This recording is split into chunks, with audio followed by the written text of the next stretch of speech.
Assam politics के अंदर हम देख रहे हैं कंट्रोवर्सीज का सिलसिला चलता जा रहा है। जिस तरीके से ग्राफ ऊपर नीचे हो रहा है, जिस तरीके से कभी कोई एग्जिट कर रहा है, कभी किसी की एंट्री हो रही है, ये बहुत एक दिलचस्प नज़ारा देखने को मिल रहा है।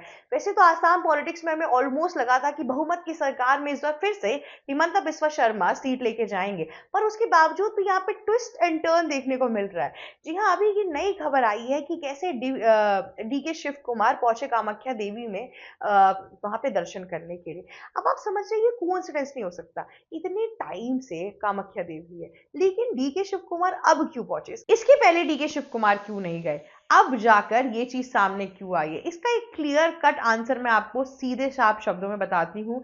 ये है कांग्रेस के अंदर का डर। अभी जिस हिसाब से भूपेंद्र बोरा ने अपना एग्जिट ले लिया था, रिजाइन कर लिया था उन्होंने, उसके बाद से फिर उन्होंने एंट्री वापस की, वहां पर उन्होंने यही स्टेटमेंट डाला कि मेरी बात सुनो, मैंने अपनी इस पार्टी को 32 इयर्स दिए हैं और उसके बावजूद भी फेयर इलेक्शंस नहीं हो रहे हैं, यहाँ पे अपॉर्चुनिटीज नहीं मिल रही है, यहाँ पे जिस तरीके से आगे बढ़ाना चाहिए हम उस तरीके से आगे बढ़ नहीं रहे। और उनका क्लियर निशाना गौरव गोगोई की तरफ, जिस तरीके से गांधी परिवार का जो इंक्लाइनेशन है, वो उसी चीज को वो पॉइंट आउट करने की कोशिश कर रहे थे। देखिए, गौरव गोगोई के जो संबंध है ना, वो बहुत डिफरेंट है। उनके संबंध, उनके पिताजी के संबंध इंदिरा गांधी के समय से उन लोगों के साथ है।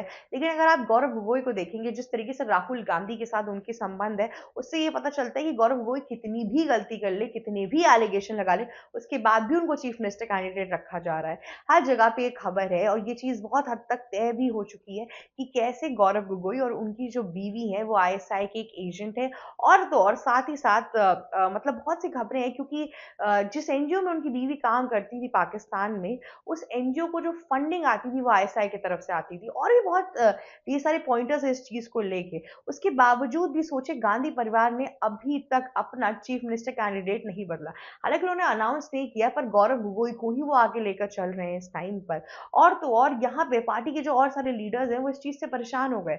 उनको लग रहा है कि असम कांग्रेस के अंदर इतनी लूपहोल्स है ना कि मैं क्या ही बोलूं। एक तो पहली चीज, हिमंता बिस्वा शर्मा का सिर्फ और सिर्फ हिंदुओं का वोटर बैंक नहीं है, पर मुसलमानों का भी है। और साथ ही साथ उसके बावजूद भी अगर इस तरीके से हमने अपने फॉरफ्रंट में गौरव गोगोई को रखा, तो वैसे भी हम पीछे से हारते ही जाएंगे। क्योंकि आपको एक चीज समझना पड़ेगा, हिंदुओं का वोटर बैंक तो फिर भी बीजेपी के पास चला जाएगा, लेकिन मुस्लिमों के वोटर बैंक में एक दिक्कत और एक प्रॉब्लम आने लगेगी।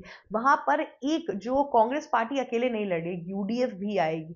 यूडीएफ का जो पकड़ है ना एज अ रीजनल पार्टी, वो बहुत ज्यादा स्ट्रांग है उस एरिया के अंदर। तो वो मुस्लिमों का वोटर बैंक काटने की कोशिश करेगी ही करेगी। आधे मुस्लिम उनके पास जाएंगे। अगर आप मान लीजिए कि 30% मुस्लिम्स हैं आसाम के अंदर, तो 20% तो आप समझ लीजिए कि जाएंगे किसके पास? यूडीएफ के पास। फिर बचे कुचे आपके जो 10 में से 5% आएंगे हिमंता बिस्वा शर्मा के पास और 5% जाएंगे कांग्रेस के पास। लेकिन सिर्फ 5% मुसलमानों के वोटिंग से ये इलेक्शन तो जीता नहीं जाएगा। इसीलिए अब एक नया पैंतरा सामने आया है, एक नई तरह की रणनीति सामने आई है कि कैसे डी के शिव कुमार को कामाख्या देवी भेजा गया है, कैसे उनकी पीआर इमेज जो कांग्रेस की है उसको ठीक करने की कोशिश की गई है, कि कैसे कि हमारे चक्कर में हमारे जो पार्टी के लीडर्स हैं वो असम के टूरिज्म में इतना ज्यादा एक तरीके से कंट्रीब्यूट करते हैं, एक तरीके से यहाँ पे ये भी बताना चाह रही है कांग्रेस पार्टी कि उनका हिंदुओं की तरफ कितना बड़ा आश्रय है। लेकिन उनको समझ में आ गया कि सिर्फ मुसलमान के वोटों से वो जीत नहीं पाएंगे, इसलिए उन्होंने सोचा कि इस बार हिंदुओं के वोटर बैंक पे भी चलते हैं। अब हिंदुओं के वोटर बैंक के लिए उन्होंने पूरे, अगर कांग्रेस पार्टी के लोगों को आप देखेंगे ना, तो जैसे इनको हिंदुओं का वोटर बैंक चाहिए होता है, ये अलग अलग मंदिर पे जाने लगते हैं, अलग अलग हिंदुओं के हित की बात करने लगते हैं। मतलब इतने सालों से इनकी सरकार होती है, लेकिन एक बार भी मुंह से कुछ नहीं निकलता हिंदुओं के लिए। लेकिन जैसे ही इलेक्शन पास आने वाला होता है, इनकी पूरी बोलचाल चेंज होने लगती है। कामाख्या देवी एक शक्तिपीठ है और आसाम के गुवाहाटी की जगह पे वो स्थित है और उनकी बहुत मान्यताएं हैं। लेकिन डी के शिव कुमार का इस तरीके से वहां आना महज एक इत्तेफाक नहीं था।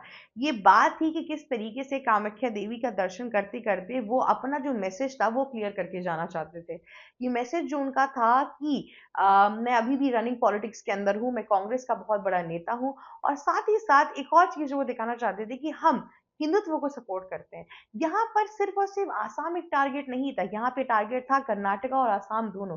डी के शिव कुमार हिंदुत्व को ऊपर रखना चाहते थे, ताकि अगले इलेक्शन में कर्नाटका के हिंदुओं का वोट उनके हाथों से ना जाए बीजेपी के पास। आजकल सारे के सारे स्टेट्स के अंदर लोगों को यही डर लगने लगा है कि हिंदुओं का वोट एक तरीके से बीजेपी के पास ही जाएगा। हमारे 2-3 स्टेट्स हैं जहाँ पे कांग्रेस को बहुत भरोसा था, पहला तो केरला, लेकिन अब केरला के अंदर भी अगर आप देखेंगे नगर पालिका के इलेक्शन के अंदर आप मैक्सिमम जो वोटर लाइन आई है और मैक्सिमम लोग जो जीते हैं वो बीजेपी वाले ही हैं। अब बचा कर्नाटका, कर्नाटका में भी बहुत टाइम है नहीं और इसलिए डीके शिव कुमार को अब डर लग रहा है। डीके शिव कुमार को अब समझ नहीं आ रहा है कि किस तरीके से रणनीतियां रखनी है, क्योंकि पिछले बार तो वो डेप्यूटी चीफ मिनिस्टर बन के रह गए, लेकिन इस बार जब इलेक्शन होगा तो उनकी पूरी नजर चीफ मिनिस्टर पे की गद्दी पर ही रहेगी। अभी तो उनको राहुल गांधी ने किसी तरीके से चुप करा लिया। पूरी कंट्रोवर्सी के बारे में तो आपको पता ही होगा जो डीके शिव कुमार और सिद्धरामैया के बीच में हुई थी। उन सब चीजों के बाद से हमें ये चीज तो समझ में आ गई कि कांग्रेस पार्टी झूठा वादा करती है अपनी जनता से ही नहीं बल्कि अपने पॉलिटिशियन से भी। और यहाँ पे डीके शिव कुमार इस टाइम पर चीफ मिनिस्टर कैंडिडेसी के लिए कुछ भी करेंगे, जिस हिसाब से वो पूरी की पूरी कोशिश करेंगे कि किसी न किसी तरीके से उनको यहाँ पे चीफ मिनिस्टर बनाया जाए। इसीलिए राहुल गांधी जो जो कुछ बोलेंगे वो ये सुनेंगे, वरना आज तक आपने कभी देखा है कि डीके शिव कुमार आसाम पहुंचे और आसाम में भी कामाख्या देवी पहुंचे? ये बहुत एक सरप्राइजिंग फैक्ट है एक तरीके से, आप ये देखिए तो। देखिए कांग्रेस पार्टी की जो नीतियां हैं आसाम इलेक्शन के अंदर वो खासा कुछ चल नहीं रही है, उनको समझ नहीं आ रहा कि अब किस नए तरीके से हम, इसीलिए ये लोग अपना गेम प्लान चेंज करने की पूरी कोशिश कर रहे हैं। यहाँ पे हमें एक और चीज देखने को मिल सकती है कि हिमंता बिस्वा शर्मा का जो वोटर बैंक है उससे एक्चुअल में लोग डरे हुए हैं। हिमंता बिस्वा शर्मा के पास, अगर मैं आपको बता दूं, ना कि सिर्फ हिंदुओं का वोट है पर मुस्लिमों का भी वोट है। भले उनके पास 5 से 10% का एवरेज रेशियो है, पर 5 से 10% का एवरेज रेशियो विद 40 से 50% हिंदुओं का एवरेज रेशियो, ये नंबर ही इतना, आप समझ लीजिए 50 से 60% ज्यादा वोटर बैंक तो वही लेके जाएंगे।